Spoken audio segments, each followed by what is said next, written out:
Mesdames, Mesdemoiselles, Messieurs, chers compatriotes, autorités administratives, politiques, religieuses, en vos rangs et qualités, aujourd'hui, alors qu'une lourde dalle se referme sur la dépouille de Jean-Marie Benoît Bala, nous ne pouvons qu'avaler honte et chagrin. Ce n'est pas un jour pour la politique, c'est un jour pour une autre arme, celle de l'amour et de la repentance pour les vivants. Mon devoir est de m'adresser aux vivants, de tirer le signal d'alarme face à la recrudescence de la violence dans notre pays. Cette violence, qui est un fait construit institutionnellement dans le triangle national, ne pas le dire, ne pas le dénoncer, c'est ici l'approuver. Ce n'est pas une question d'ethnie, de religion, de genre ou encore de conditions sociales. Les victimes de la violence sont des hommes, des femmes, des enfants, des vieillards, de toutes les religions, de toutes les régions de notre pays. Les victimes des violences dans notre pays sont des riches comme des pauvres. Elle s'appelle Angèle Bermvin, Narcisse Njomo Pokam, assassiné le 21 août 2006 à l'hôtel Hilton à Yaoundé. La jeune Narcisse Nikez Bessala, assassinée le 3 avril 2016 à San-Mélima. Nous ne comptons pas les milliers de victimes brûlées par des mains d'hommes et de femmes, des mains d'enfants de notre communauté nationale au nom de la justice dite populaire, dans le silence et l'indifférence. Oui, les victimes de la violence se recrutent partout et leur disparition rencontre toujours trop souvent un écho sourd, silence, pire, l'indifférence. Aujourd'hui, c'est Jean-Marie Benoît Bala, humble au service des autres, au service des plus démunis d'entre nous. Ce qui est commun à toutes ces victimes, c'est qu'elles sont avant tout des êtres humains que d'autres êtres humains aiment et dont ils ont besoin. Personne, peu importe où il vit ou ce qu'il fait, ne peut savoir avec assurance qui souffrira de ces carnages irréfléchis et programmés. Et pourtant, cela ne cesse pas. Oui, cela ne cesse point dans ce pays qui est pourtant notre héritage commun. Mesdames, Mesdemoiselles, Messieurs, pourquoi la violence? Qu'a-t-elle accompli? Qu'a-t-elle créé? Aucune cause n'a jamais été immobilisés par les balles d'un assassin. Aucun méfait n'a jamais été réglé par une émeute et le désordre civil. Ceux et celles qui assassinent, qui commanditent des assassinats, ceux qui prennent un malin plaisir à donner la mort, sont des lâches. Ils ne sont pas des héros et certainement pas des serviteurs de la nation. Et une foule non contrôlée et incontrôlable n'est que la voie de la folie, pas celle de la raison. Même les services intelligents de notre pays n'ont pas le droit de donner la mort de manière barbare et extrajudiciaire. Faire partie des services intelligents, c'est mener des enquêtes, c'est poser des questions et non assassiner à tout vent.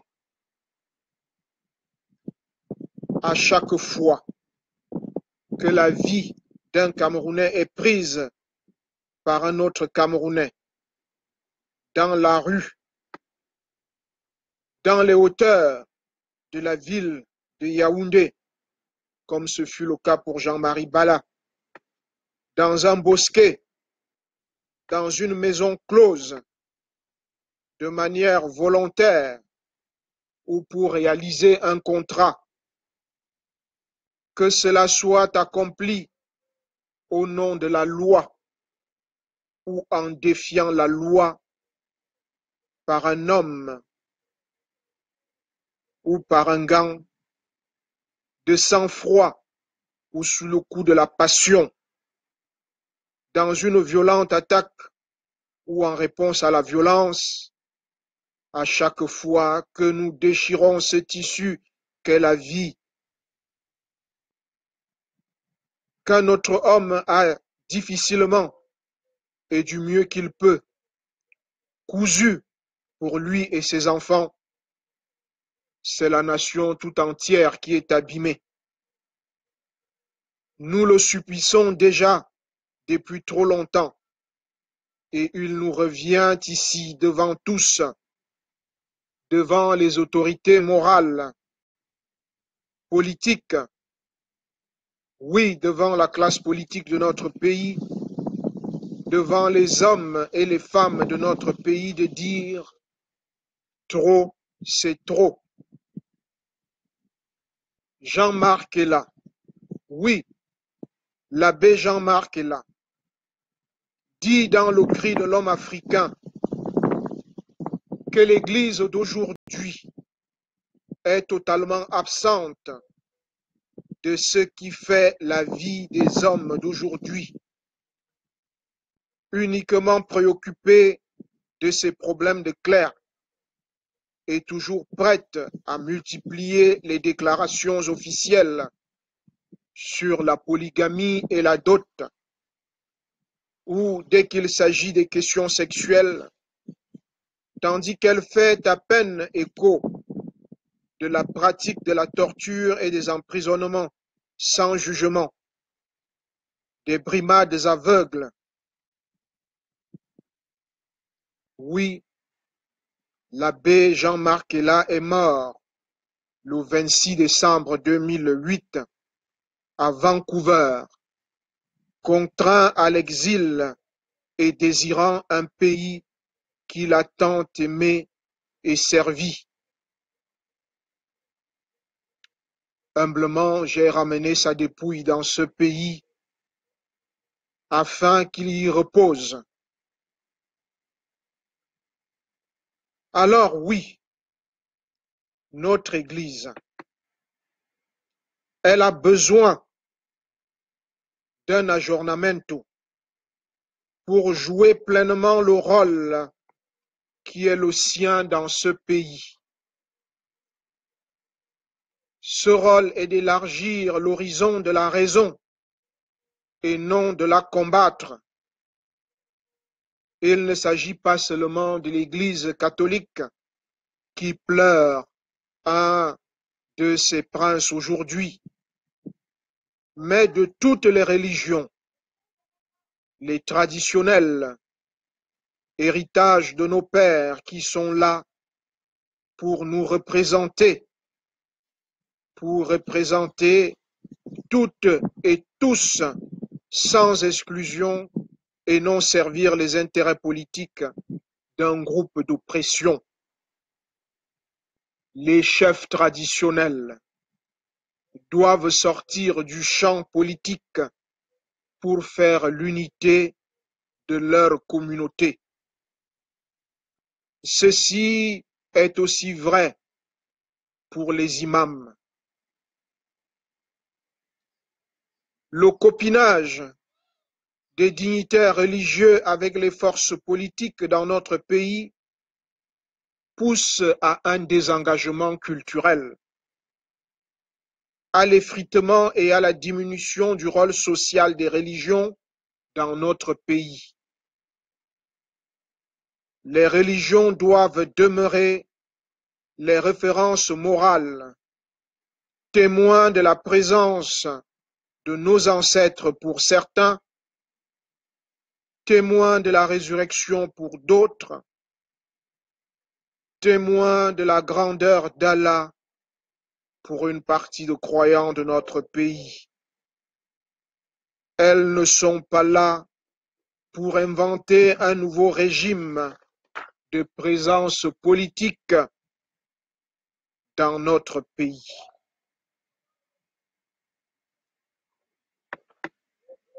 La confusion des missions qui sont dévolues aux uns et aux autres déstructure le tissu social et fait perdre des repères à la société tout entière. Notre pays est aujourd'hui une terre de suicide et de folie. Les jeunes Camerounais sombrent dans la violence des armes. D'autres s'offrent aux requins des mers dans leur tentative d'exil vers les pays du Nord, voire dans les pays voisins. Très peu survivent et ont le courage de demander justice. Écrivais-je au Saint-Père François le 26 juillet 2013. Trop souvent, nous honorons les parades, les éclats et les exercices de force. Trop souvent, nous excusons ceux qui ont la volonté de construire leur vie sur les rêves anéantis des autres. Certains Camerounais prêchent la non-violence à l'étranger, mais oublient de la pratiquer ici, chez nous, chez eux. Ils ne sont pas différents de ces Camerounais connectés toute la journée à parler de paix en Côte d'Ivoire, au Gabon, aux États-Unis d'Amérique, au Canada, et se perdent dans des discours relativistes quand il s'agit du Cameroun. De manière institutionnelle et répétitive, nous présentons des lettres de condoléances, engageons la compassion nationale au loin dans des territoires que 70% des Camerounais ne connaissent pas, alors que nous gardons le silence ici, à quelques kilomètres de nous, quand nos soldats disparaissent en mer, quand un train fait disparaître des familles entières. Nous parlons en permanence de paix et de stabilité, mais c'est nous qui incitons à la haine de l'autre par notre propre conduite. Certains d'entre nous cherchent en permanence des boucs émissaires, d'autres cherchent des conspirateurs, mais tout ceci est clair. La violence engendre la violence, la répression amène les représailles, et seule la purification de toute notre société peut ôter cette maladie de notre âme. Parce qu'il y a un autre genre de violence, plus lente, tout aussi destructrice qu'une torture, dans la nuit, dans l'un des centres de torture dont Amnesty International a dénoncé l'existence dans notre pays il y a encore seulement 2 semaines. C'est la violence des institutions, l'indifférence, la passivité, le déclin. C'est la violence qui est infligée aux pauvres, qui empoisonne les relations entre les hommes, parce que nous n'en voulons pas comme voisins, parce que c'est une femme, parce qu'il y a une terre ou une femme que nous convoitons. C'est la lente destruction d'un enfant par la faim. Ce sont des écoles sans livres et des maisons sans eau, sans lumière, sans père ou sans mère, des familles entières déstructurées. C'est briser l'esprit d'un homme en lui niant la chance d'être un père et un homme parmi les autres hommes. Et ceci aussi nous touche tous. Oui, c'est le travail des réseaux au Joula dans notre pays. Ces réseaux qui déstructurent la famille, base et fondement de notre vivre ensemble. Je vous ai adressé une lettre dans ce sens le 15 décembre 2015 intitulée « Remplacer la prudence par l'audace ». Monseigneur Samuel Cléda, vous étiez déjà président de la conférence des évêques du Cameroun. Je ne suis pas là pour proposer un ensemble de remèdes spécifiques et il n'y a pas de programme clé en main.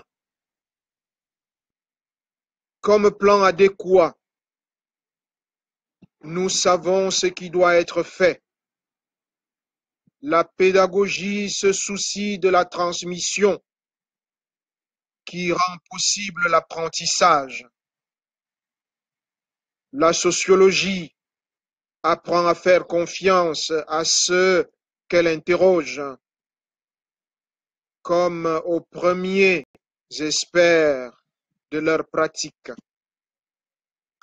L'anthropologie ne délaisse pas l'étrangeté des religions au profit des tropiques. L'histoire purifie les mémoires et les oublis qui suscitent et oriente sa quête de sens. Pour la joie de certains, au scandale des autres, l'art contemporain, dont la parfaite image dans ma mémoire est cette belle fresque du père Angèle Bernvin qui orne l'autel de la cathédrale Notre-Dame des Victoires de Yaoundé, comme nous le rappelait hier Monseigneur Joseph Akonga et Somba, n'a peut-être jamais été, comme aujourd'hui, un vis-à-vis pour la théologie. L'art et les artistes semblent loin des dogmes catholiques, voire de toutes les religions présentes dans notre pays, et la provocation n'est pas toujours ici de la plus grande profondeur. Mais l'expression de la gloire et de la cruauté du monde par les artistes interroge l'humain à la manière de la foi en son intimité. La foi héritée de nos pères, la foi que nous avons accueillie de l'islam et du christianisme ne se présente plus chez nous comme étrangère, mais comme une raison élargie. Voilà pourquoi le peuple des croyants que nous sommes, il ne nous reste plus qu'à en prendre conscience. Nous, peuple de croyants, il ne nous reste plus qu'à sortir de notre dépression pour inventer une nouvelle communicabilité de la foi et une nouvelle communicabilité de la foi qui la rende perceptible dans notre monde. Derrière certaines polémiques récurrentes se trouve le reproche ou le regret que nos religions campent sur des frontières qu'elles ne peuvent ni abolir ni fortifier. J'en nomme trois seulement. Les religions et le pouvoir, le rôle des hommes et des femmes, le dialogue des croyants et des humanistes. Ces débats ont une valeur prophétique pour la société camerounaise. Lorsque vous enseignez à un homme à haïr son prochain et à avoir peur de lui, lorsque vous lui apprenez qu'il est un sous-homme parce que pauvre ou d'une ethnie différente de la nôtre, parce qu'il est d'une confession religieuse différente de la vôtre, lorsque vous isolez un homme parce qu'il n'est pas de la même obédience politique que la vôtre, lorsque vous lui apprenez que ceux qui sont différents de vous menacent votre liberté, ou votre travail, ou votre maison, ou votre famille, alors, oui, alors, vous lui enseignez aussi à considérer les autres, non comme des concitoyens, mais comme des ennemis avec lesquels il ne s'agit pas de coopérer, mais qu'il faut dominer afin de les réduire à l'état de sous-hommes. Nous apprenons finalement à regarder nos frères, nos sœurs, nos enfants comme des étrangers, comme des hommes avec lesquels nous partageons une ville, mais pas une communauté de vie et de destin, des hommes liés à nous par une résidence commune, mais pas par une volonté du vivre ensemble. Nous apprenons uniquement à partager une peur commune, un commun désir de se replier sur soi, loin de l'autre, uniquement une pulsion commune de faire face au désaccord en employant la raison du plus fort. Pour tout ça, il n'y a pas de réponse finale, mais nous savons ce que nous devons faire. Il faut parvenir à une vraie justice entre nos concitoyens. La question n'est pas par quel programme nous devons chercher à appliquer. La question est, pouvons-nous trouver en nous-mêmes en notre propre cœur cet engagement humaniste qui renaîtra les terribles vérités de notre existence. Notre pays en a besoin plus que tout en ce moment. On ne construit pas une société égalitaire.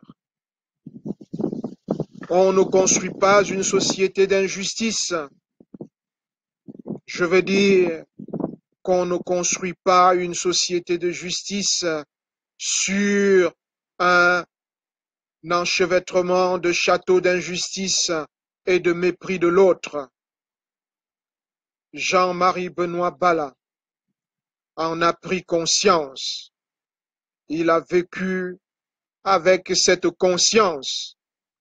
Voilà pourquoi nous l'avons tué. Nous devons admettre la vanité de nos fausses distinctions entre les hommes et apprendre à avancer nous-mêmes dans la quête de l'avancement des autres. Nous devons admettre dans notre fort intérieur que le futur de nos propres enfants ne peut être bâti sur le malheur des autres. Nous devons reconnaître que cette courte vie ne peut être ni anoblie, ni enrichie par la haine ou par la vengeance. Nous ne pouvons nous ériger en donneurs de mort, en assassins légal et légalisés par la justice de notre pays. Nos vies sur cette terre sont trop courtes et le travail à accomplir trop grand pour laisser cet esprit se propager encore sur notre terre, dans notre pays, où nous sommes fatigués de voir la terre camerounaise rouge du sang des fils et filles de ce pays. Bien sûr, nous ne pouvons pas le vaincre avec un programme ni avec une résolution. Mais nous pouvons peut-être nous souvenir, même si ce n'est pas pour un instant, même si ce n'est que pour un instant, que ceux qui vivent avec nous sont nos frères, qu'ils partagent avec nous ces mêmes courts instants de vie, qu'ils ne cherchent tout comme nous, rien d'autre que l'opportunité de vivre leur vie avec résolution et bonheur, en obtenant ce qu'ils peuvent de satisfaction et d'accomplissement. Assurément, ce lien résultat de notre foi commune, ce lien résultat de notre but commun, peut commencer à nous apprendre quelque chose. Assurément, nous pouvons apprendre au moins à regarder ceux qui nous entourent comme des compagnons humains. Et assurément, nous pouvons commencer à travailler un peu plus dur, à panser les plaies parmi nous et à redevenir dans nos propres cœurs des frères et des concitoyens. Que la mort de Jean-Marie Benoît Bala nous serve à quelque chose, qu'elle fasse pousser sur la terre camerounaise un désir de justice et de partage. À toi, Jean-Marie Benoît Bala, à Farah, Jean-Marie, Anvamba, Antourdibzene, Ikambiso Biswelang Elang Ikambiso Biswelang Elang Beti Benanga Masuikang Mene melo maba ifoi kangambolo isangom. Meni kangambolo isangom. Meni kangambolo isangom. Amubi besebi tua babini kanga ya. Amis fidèles, que le temps n'emporte pas. Minutes, heures, jours, mois, années qui passent sont vaines. Incapables de vider l'amour en nos veines et d'effacer ce que l'amitié nous donna. Oui, ici, dans ta cathédrale, troisième évêque et premier à y être enterré, l'amitié doit être entre nous, entre autres, un moteur pour nos actions. Un ami vous permet de dépasser les limites que vous vous imposez souvent. C'est ce que tu as fait pour moi et pour beaucoup ici. John, tu as été un modèle d'amitié et de consanguinité.